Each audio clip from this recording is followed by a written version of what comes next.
Session interrupted by the Libvorbis codec DLL pop-up. I'm Sophie Chen, a Windows support engineer. It's time to resync your libraries and clear that crash for good. Before we get into the technical process for Libvorbis codec, you can find a professional diagnostic utility for system environment review. This is the Libvorbis codec, the core Ogg Vorbis audio codec. It manages the unmanaged decoding of Vorbis audio streams, facilitating the sound playback manifest for specialized media data links.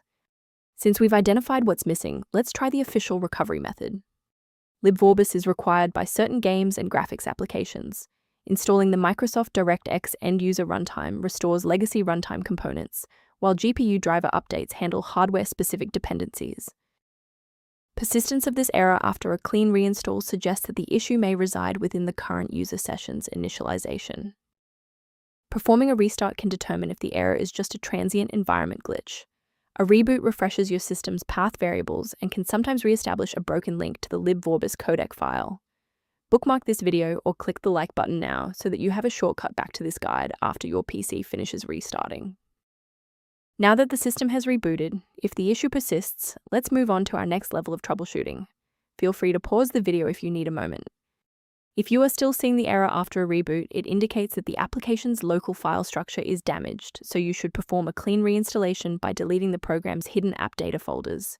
This ensures that old configuration files are not blocking the new version of your DLL from being deployed by the official installer. Why are we doing this? Well, third-party libraries are often cached in temporary directories, and a clean wipe is the only way to force the software to recognize a fresh library file. It's worth taking a moment to discuss the safe acquisition of runtime components. Using an incorrect or outdated version of Libvorbis codec DLL can create a domino effect, causing other unrelated programs on your PC to start failing. To reduce technical overhead while maintaining high security, here is a professional method for managing system-level file health. Review options for improving system stability and resource management by consulting the diagnostic information linked below for Libvorbis codec. I hope this resolved the conflict preventing Libvorbis codec from launching. For more deep dive technical tutorials and system configuration guides, subscribe to our channel today.